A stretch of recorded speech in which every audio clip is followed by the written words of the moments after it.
Good evening, everybody. Welcome to Pits of Metal Chaos, Dave. And I have on the line special guest, Chicago Thrashers Bloodletter. What's going on, guys? Oh, that's hanging. So you guys are rehearsing tonight? Hello? You guys there?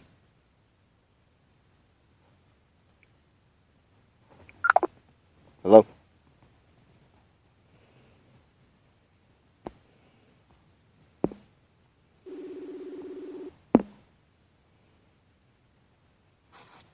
Hey there, Dave. Yeah, I lost you guys, man. Sorry about that. So you guys are rehearsing tonight? Yeah. Just finished up band practice. Getting ready for a show this week. Yeah, where you guys playing at this week? Redmond's Pub. It's near Midway Airport in Chicago's South Side, off Archer Avenue. Cool. Who are you guys playing with this weekend? It's Beyond Death, Misanthropy, Toxic Abyss, I believe. Yeah. Oh, it's a staff Chicago show. A lot of good Chicago bands. That's cool, man. So tell me, what year did this band start? We kind of got our start around end of 2012, just as kind of like an idea, but the band really took shape and came together in 2013. We had a solid lineup end of 2013, and then it's about 5 years ago, I'd say. Yeah. We've been about the same lineup for 2 years? 2 years now. Yeah. So you guys want to go through each one of you guys and introduce yourselves? Yeah, sure. I'm Pat. I do lead guitar and rhythm guitar. Tanner, I do bass. I'm Pete. I do mostly rhythm guitar, sometimes lead guitar and vocals. I'm Zach. I do lead drums. Now, for each one of you guys want to let the people know when did you first start playing your instrument? Oh boy. Well, let's see. I think I started playing guitar when I was like 12. Probably around 12. So 18 years for guitar. Still trying to get the hang of it, but what can you do? I would say I picked up the bass. I was probably 16, maybe a little bit before 15. A little late bloomer to that one. Yeah, I started playing guitar like right around 12 years old. Like, I found one of my uncle's guitars in my dad's closet, snooping around, and just started playing it. Didn't know what the fuck I was doing, but started taking lessons and found out I really liked it. So just have been playing since then. Yeah, I probably started playing drums around 8 to 10, somewhere around that window.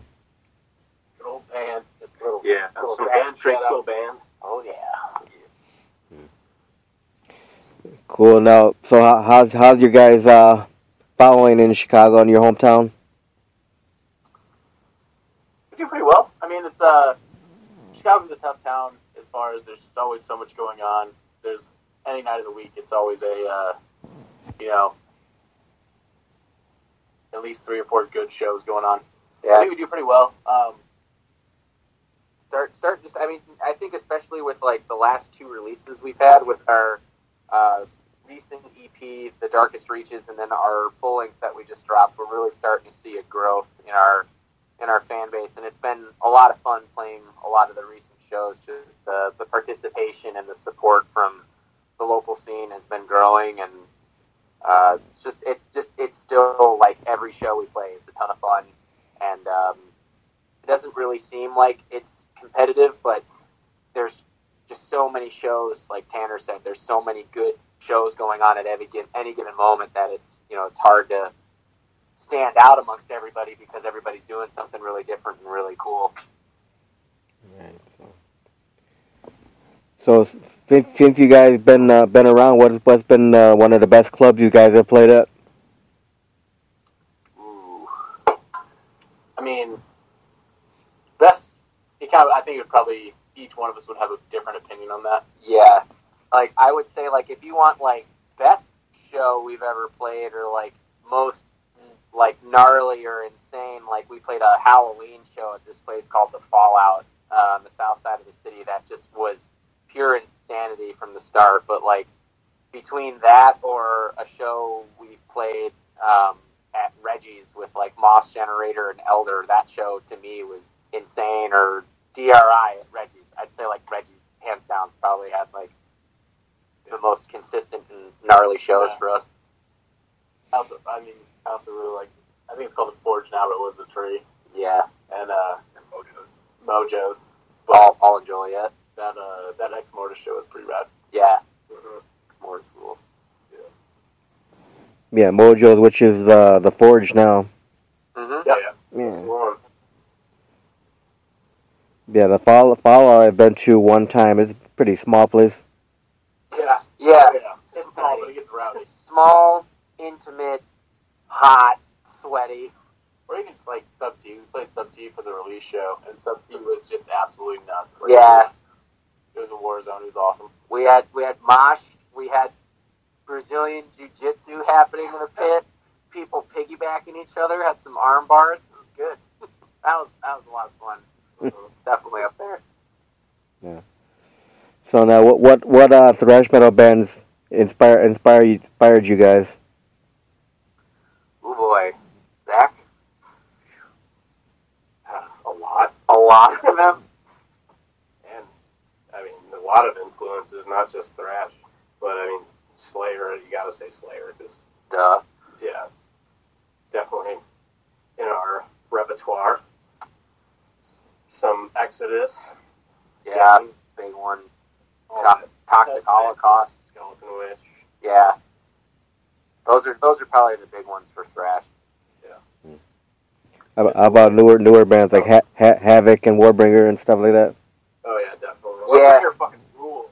Yeah, we just got reviewed by this French metal blog, and they compared us to some of like Warbringer stuff, and I didn't really think about that until like I listened to more of their stuff again, and I was like, oh yeah, I guess I can see where that's coming from. That's some high praise, which rules. So Yeah.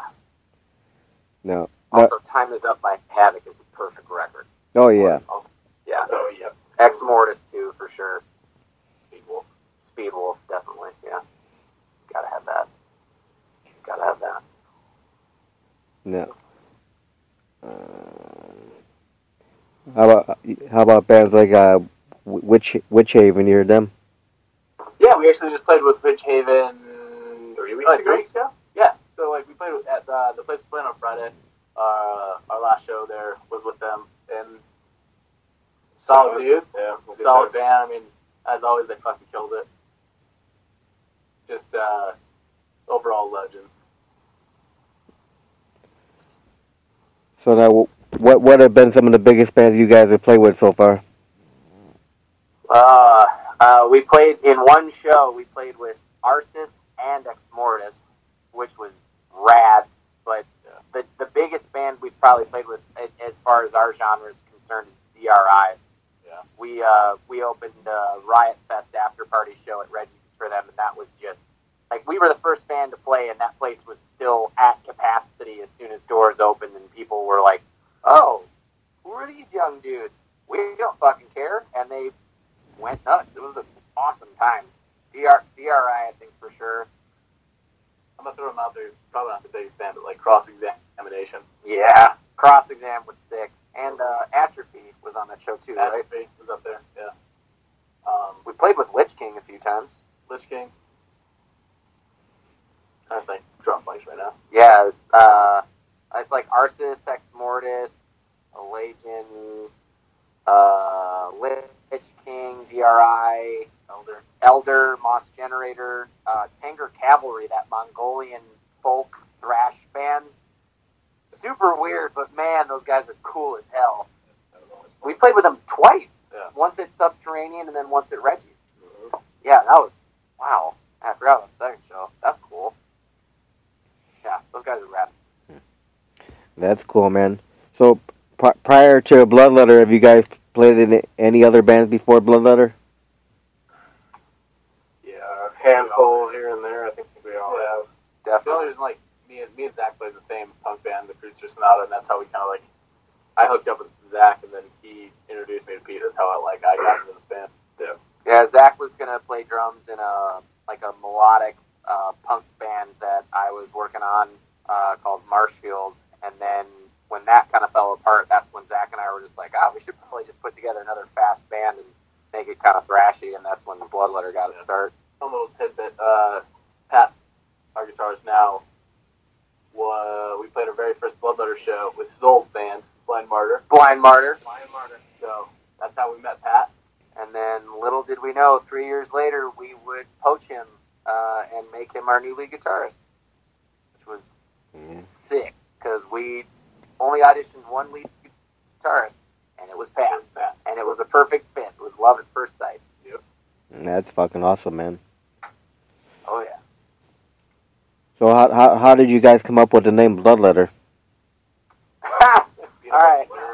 Yeah, we will never hide that we're massive nerds that are into, like, power metal and epic video games and Dungeons and Dragons and the Renaissance Fair and stuff like that. So when Zach and I were trying to put together band name ideas, we were thinking of, like, Diablo 2, the weapon compendium, and, like, all of the epic shit. And Zach and I made a list of, like, all the coolest ones we really liked, and then he and I just kind of kept, like, narrowing the list down, and Bloodletter just happened to keep making the list, and we're like, there's probably something to that. And it stuck. I don't know. I mean, that's, like, there's not really much more of an exciting story to it other than that we're huge fucking nerds.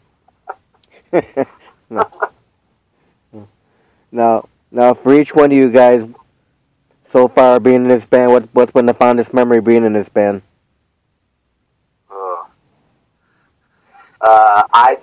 I cannot go first on this one. No way. As far as fondest, Probably drinking beers in the car in the dark before a show. drinking beer like men in the dark. Just staring off into the distance, talking about myths and legends of the Goat Man. 6 hour drive. Oh, yeah. I think we were all pretty good and well creeped out, but I think it set a really good mood for that show we played up in really the middle of nowhere, Wisconsin. It was up in Ringgold, Wisconsin, or Wausau. I mean, they're right next to each other. It was Ringgold. Yeah, it was Ringgold. It's technically Ringgold, but Ringgold, Wisconsin. Man. Then we had to ride home and hit up all of the gas stations that had authentic cheese curds. Oh, yeah. Yeah. Eating cheese might be my favorite part of being in this band. The best part about Wisconsin, too. Oh, yeah, you gotta get cheese in Wisconsin. Oh, yeah. I guess kind of on a like a Hallmarkish card note, when the band was working on our second EP, I had a pretty gnarly surgery and wasn't really in like the best place, like mentally or emotionally, and because of my bandmates and my doctor's encouragement, like I had to practice my guitar a ton every day to kind of like get my left hand and my left arm working at normal capacity again. And so I guess like writing that EP, the Malignancy EP, is like still like a huge moment for me within this band. But honestly, I'd say like the happiest I've ever been with this band was when we finished our newest record, because it was a full length that was a long time coming, and we all really wanted to do it, and everybody contributed in some really significant and really kick-ass ways. And like when we agreed that it was done, that was like, for me, that was like, you know, like winning the fucking lottery or something. Like I got a full length out with some of my best friends, and we wrote some really cool tunes that I'm really proud of. So that's probably it for me. I would say my fondest memory is when we made the step to be like a real band instead of like just a couple doing stuff on weekend. We got a van and we took the strip down to, we did a little thing down in Dallas. We were on a festival with Lost Empire? No, Active Defiance. And it was like the best thing ever. You know, to drive back in a van and everybody like sleep and not be cramped up and just like cuddling each other the whole time. We're wonderful. Or Pat having a cooler, like, in him. Yeah. In the back seat. We usually throw it like in a 4-passenger or something, like just pulling a trailer. It's just awful. But that was like a big moment for us, which I was really pumped up. What about you, Zach? I'm sticking with eating cheese and drinking beer. That's like the only reason I do this. Cheese and beer. Cheese Zach and beer. Sutton way. Mm-hmm. Yeah.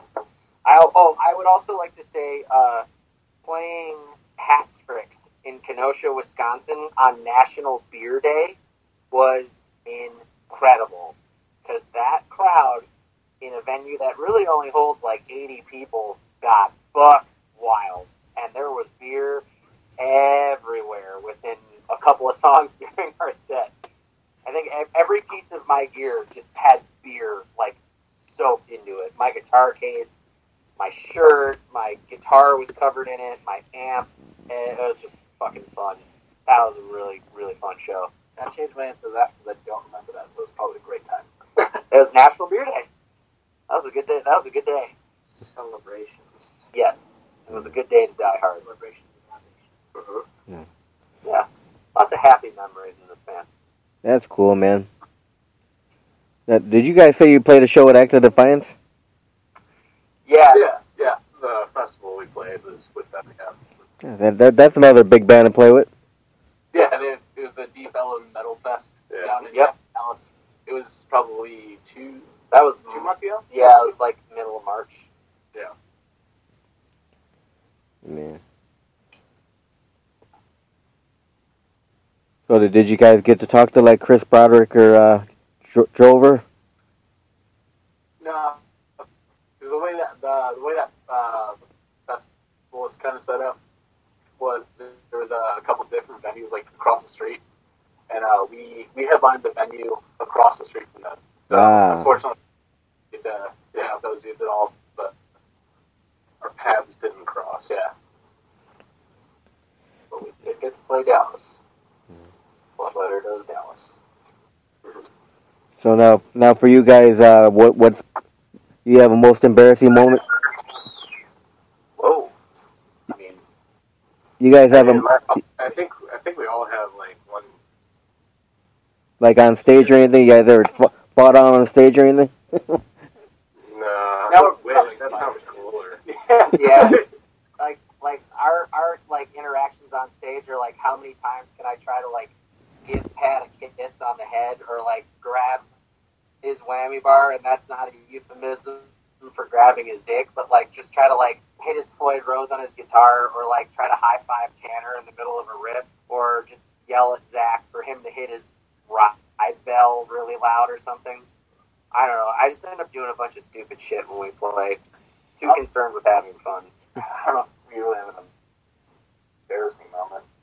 No, that's what I can think of. We're just having embarrassments in general. Yeah, I think that's the problem. I think we're like a really energetic puppy dog. Nothing's going to get us down when we're playing. So if it happens, and we'll work our way through it. You know, like that's just kind of the way it goes.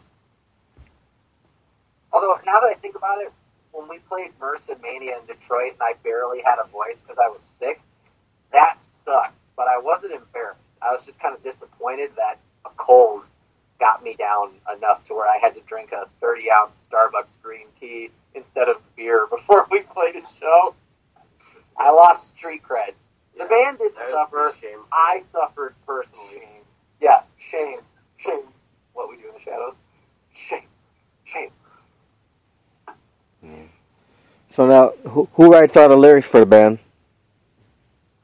Peter. Yeah, it's usually me. If I get ideas for something and I need a second opinion, I always run it by them.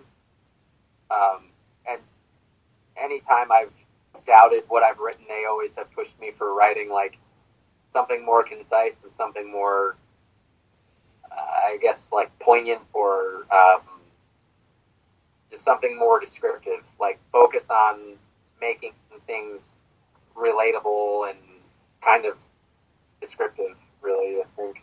Yeah, it's all pretty It's all pretty much beat, tweaked here and there, but it's all beat. Man. So now, Pete, where do you get most of your inspiration from for lyrics?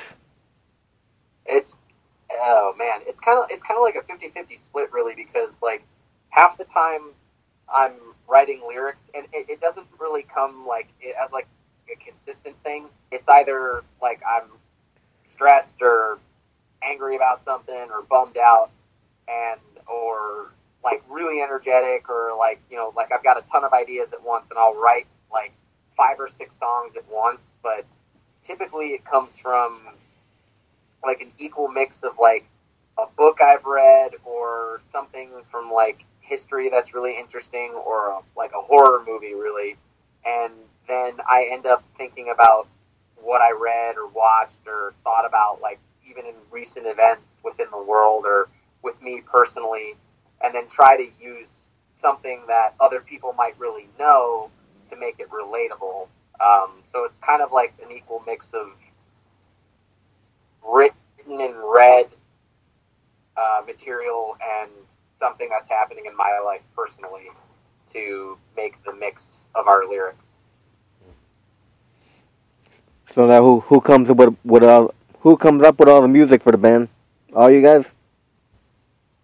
Yeah, but it's been more and more of a balanced share now. Like in the beginning, like when it was Zach and I demoing stuff out, and then Tanner joined the band, it was kind of more like I had an idea and then they would help. But now with like the full length, it was like everybody's contributing, everybody's got these ideas. Like who writes these riffs is kind of like everybody will listen to it and go, oh, let's change that or let's expand on that part. And the full length is like a really good reflection of like everybody's interests, everybody's taste in what we like in metal, and then just kind of sneaking in influences from other genres and different eras of metal that we all really like. So now, with the full length, how long was the recording process for the full length? That was like 11 months, wasn't it? I mean, 10? I mean, if you like break it down, it wasn't that long, but it No, was fairly short, it was really. so long. It's like the writing definitely took way longer. Like I had a couple of song ideas, and then Pat had a few, and then Tanner had one really concrete idea, and Zach. And then we'd stop for a while. Yeah. And then we'd just bring it back in. I mean, if you like kind of like put it all together, it was like 2.5 months. Yeah, 2.5 months to record it and like really polish it. But over the course of a year, I'd say it was like writing, recording demos, and then actually tracking it and then finishing it. So I'd say like 10 months probably total, but the actual recording was probably under 3 months. Now, where was the full length recorded at? Death Trap Recordings in Chicago is a little project studio that I run out of my house, where it starts with demos done in a basement or a bathroom or in a living room, and then it's recorded in those same spaces, and we take advantage of what we've got available to us and experience. Yeah, and experience, and like I went to school for recording, and Zach did recording work in music business schooling, I guess, and with all of us being in bands before, we kind of applied all of the recording and music experience that we've gained and put a record together literally in my apartment. We didn't set foot in a real studio, like, and I would say real studio being having someone else manning a recording console, like a mixing console and all this stuff. It was us writing it, us producing it. We put it all together. And then I had a close friend of mine master it at the end for us. Except for mastering, because that is a weird black sorcery and science that, while I can try, I will never fully understand. But yeah, we did it all pretty much in my apartment. And everybody was manning the board. Everybody was recording somebody at some point and critiquing somebody on their performance or telling somebody, hey, that sucked, do it again. Tracking beer level. Tracking beers, tracking riffs. Good mix. That's cool, man.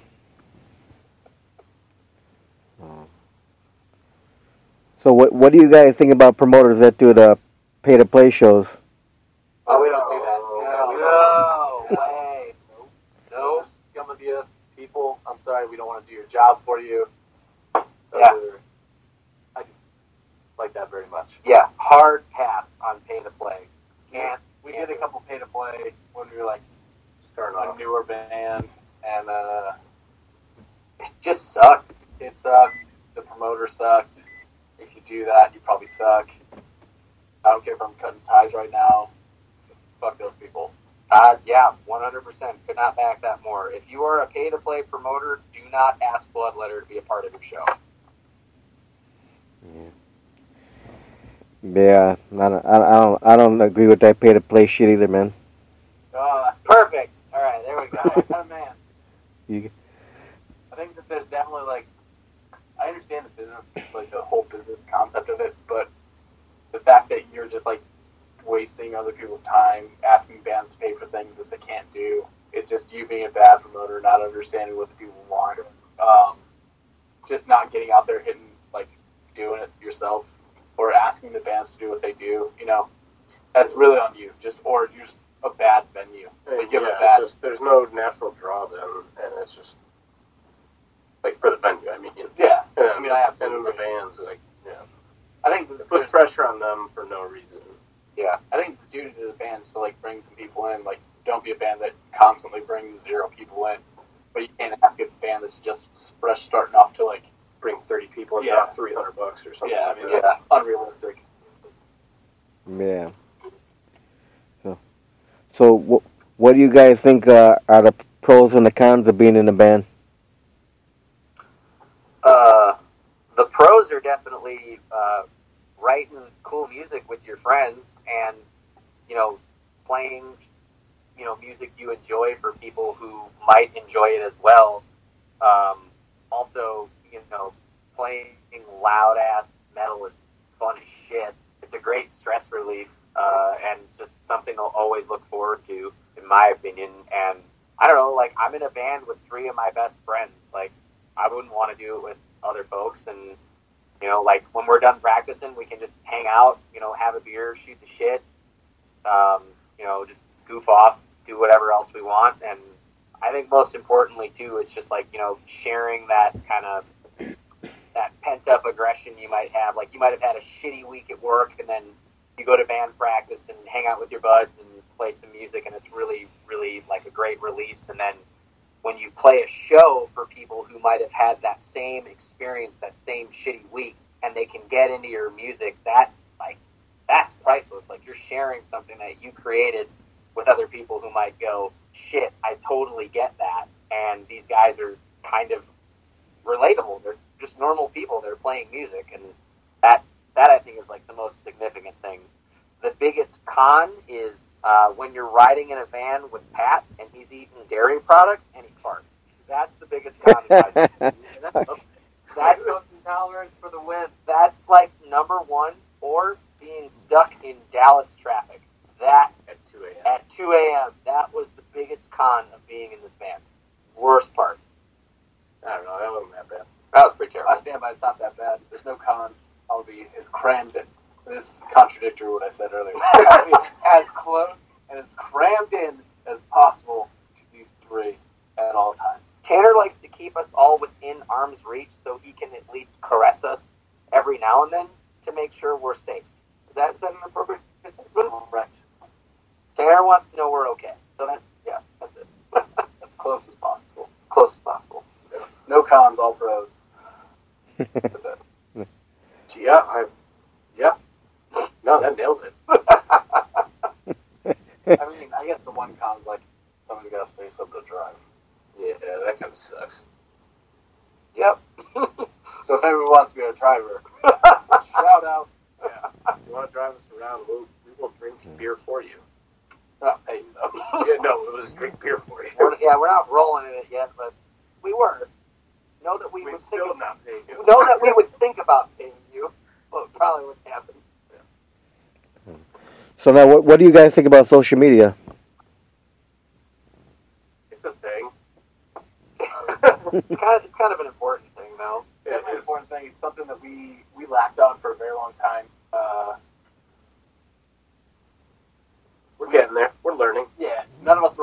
social media about like even like individually. None of us have like a social media that we were out posting because Zach loves all the bikini photos he has. Yeah. Or I'm not sitting around and posting pictures of every vintage microphone I got a boner for or whatever. You know, Yeah. It's like we realize though that it's really important because if you want to reach a number of people who might enjoy your music but aren't in your exact town or in the same country or the same state, you need a social media presence to get out to the world. And I think when we started, really figuring out how to get our band out there on social media, the reach of the band really grew, like, a lot quicker than we thought it would. yeah, I mean, absolutely. Like hearing people from like Japan, like Sounders to Japan, Holland, Austria, Poland, just like the other reviews that came in. Yeah, and we were just recently reviewed by a really like a well-trafficked blog in France, and our first review of anything we ever released came from a guy in Iceland. Like, social media is really important for that kind of stuff, and it's definitely worth making sure you have a good social media presence out there. That's for sure. Definitely.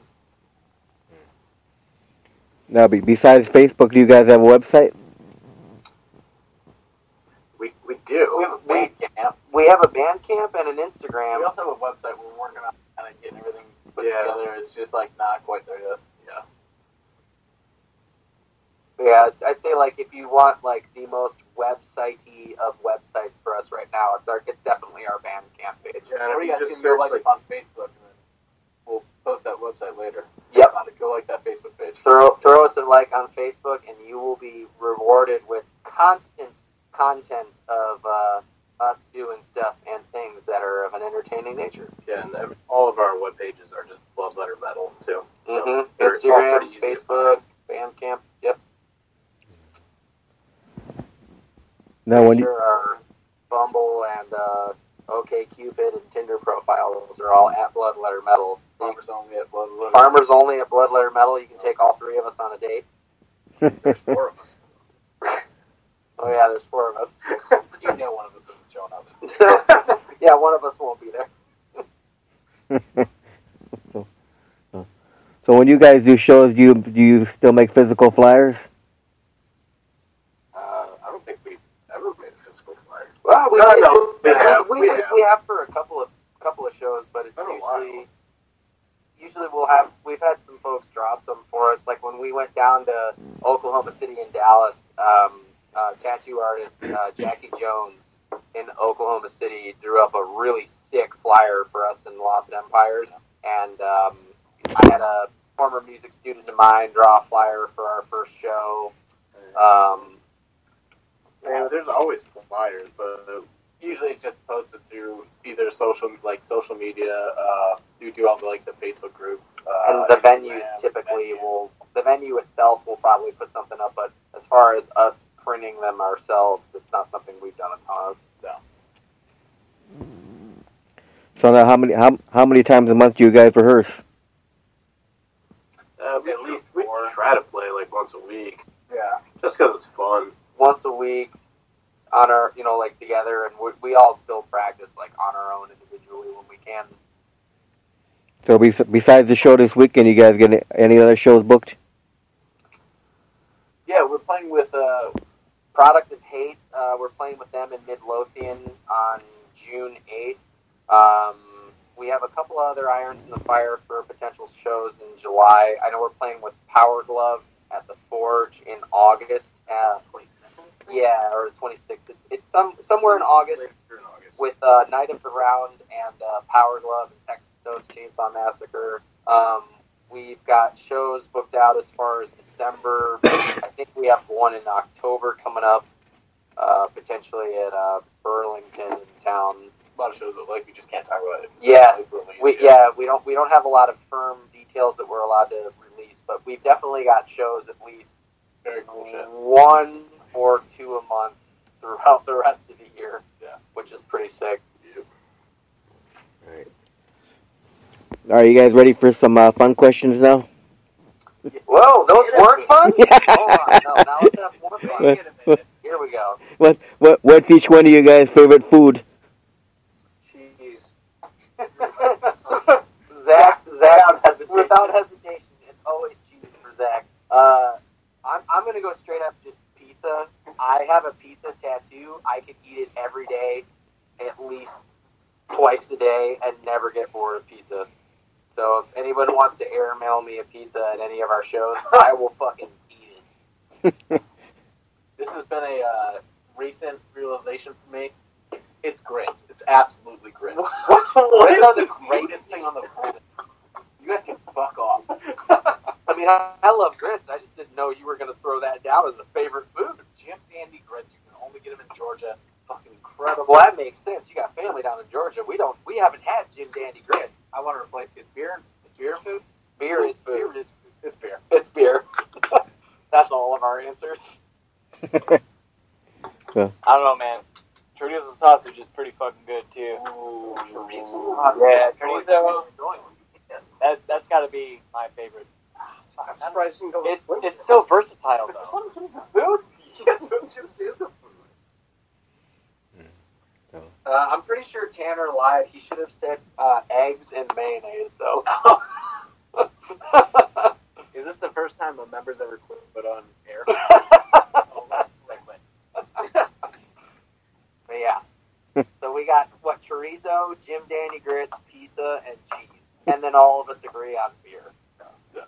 All right, so That's pretty much it. Beer is food. Beer is food. all right, so what's all of your guys' favorite beer to drink then? Oh. I like beer. I don't know. I mean, all beer is good beer except Blue Moon. Except for Kirkland Light. Kirkland Light. Holy hell. Don't be lured in by the 48 pack. No, don't. It's a great value, but a horrible price. Did you buy it? No. It was cheap as shit. Yeah, but I had to drink it. It sucks. You're right. It wasn't good. You know, I think like all of us will go from loving like High Life or Budweiser, which is what we have here at practice tonight. But we all like good, like craft beers and stuff too. Like we made our own beer, which was a red IPA. And not to sound like a cocky prick, but like I really enjoyed the beer we made for our band. We didn't make it. Well, Sure. that's Street. We helped make It was it. a collaboration with Church Street Brewing in Chicago. Yeah. TJ Backhorse made this beer. And It was awesome. delicious. We just followed his instructions. Yeah, we stood around and We- kind of called, Reputation for cruelty. We gave him ideas, and we were there when it was made, and we drank it when we tapped it at my apartment, and that was really good. overall awesome experience too. But if I had to pick one beer to just drink for the rest of my life, though, it would probably be Permanent Funeral by Three Floyd. That's a really kick-ass beer. Or High Life. It's either one. High Life or Permanent Funeral.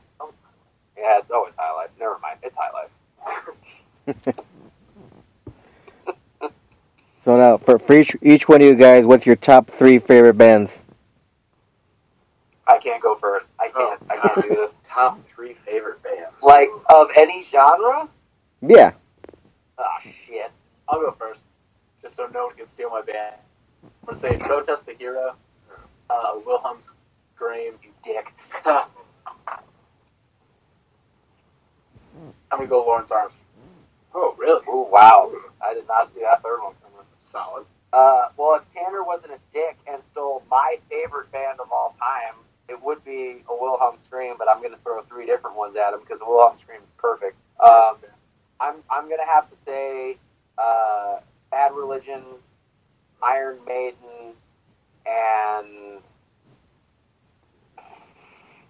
probably, oh God, this is really difficult. Yeah, right. I would probably have to say Slayer, Iron Maiden, Slayer, Bad Religion. Alright. The Ramones too. I don't know. I can't pick 3. Sorry, I'm bad at this. Jesus. 3 bands. Okay. Wilhelm Scream. Misfits, Thin Lizzy, Oh damn it! I forgot about Thin Lizzy. and The Blood. Also Love good The choice. Blood. Can I That's just the say? worst thrash band of all time. Hey, You haven't named 6. Well, you said I said Slayer. Dave, can I take my answers back and just say Slayer, Thin Lizzy, and then a mix of both Slayer and Thin Lizzy? Thank you. I'm done. All right. How are you, Pat? Definitely Tylosis and Fallujah, and then Pantera.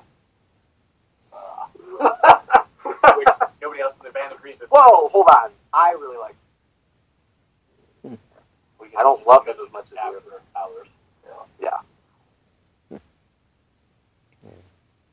So now. So for each one of you guys, what was the first metal concert you ever went to?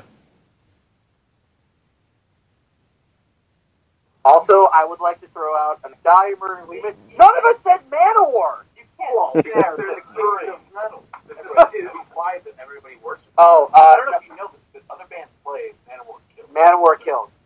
Dave, I would also like to amend my answers again. It's Slayer, Thin Lizzy, and Motorhead. Gotta have Motorhead in there. Oh yeah, Lemmy. Lemmy's God. Oh yeah. Gotta love it. Trick question. Lemmy is God. Yeah. Yeah, that's it. Motorhead for life. So now, what was the first metal concert each one of you guys went to? Oh, first real metal show. If I'm not mistaken, I'm pretty sure it was a really bad festival where Avenged Sevenfold and Slayer and a bunch of other big bands played, but the first band I remember really catching my attention live that was metal, pretty sure it was Iron Maiden with my dad back in the mid-90s. I don't know if mine counts. Go on. I went to see. It was like the most eclectic group I'd ever seen. It was like Cursive. Whoa. Rise When they played Against with Mastodon? Mastodon and Poison the Well. It was like Poison the Well was just destroying. Well, Cursive. I mean, I was like Cursive. But they are not metal. No, it was a very weird, eclectic show. Yeah. But Mastodon and Poison the Well, I guess would say, is mine. First metal show, Keelan. Guess my first metal show would be this is back in it had to have been 07, yeah. It was at the Aragon Ballroom. It was Atreyu, Bull from Valentine, and Avenged Sevenfold. But if we're gonna talk about first show I've ever been to, it was Cher, and that was hands down one of the best shows I've ever been to. Yeah, sure. Cher was fucking awesome. I think the first metal show I actually went to was before I really got into metal, so it was kind of a baptism by fire. And I kind of went with a friend to see Dimmu Borgir and Behemoth when they were on tour together, and that was pretty fucking cool. And yeah, did not expect what I got there, and it was a fun night though.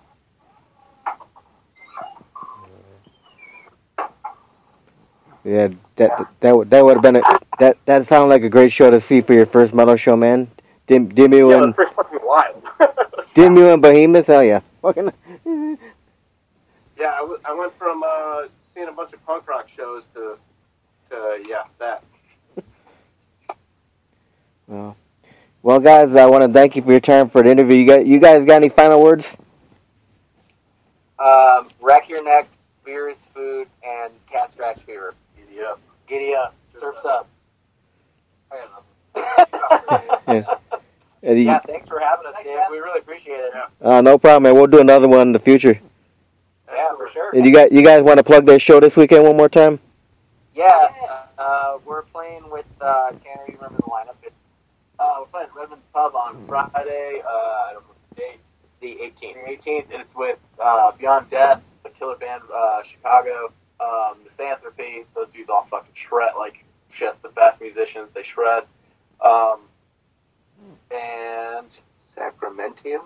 nope, I'm lying. It is Toxic at Best. So, yeah, those dudes are awesome as well. So, It'll be a good time. Redmond's Pub, I think it starts at 7 p.m. Yeah, You guys want to come out, head out. If you be there, always fucking packed. It's awesome. Cool. All right, man. Thanks again, guys. Yeah, thank you, Dave. Thank you. Keep on thrashing, man. As always. All right, later, man.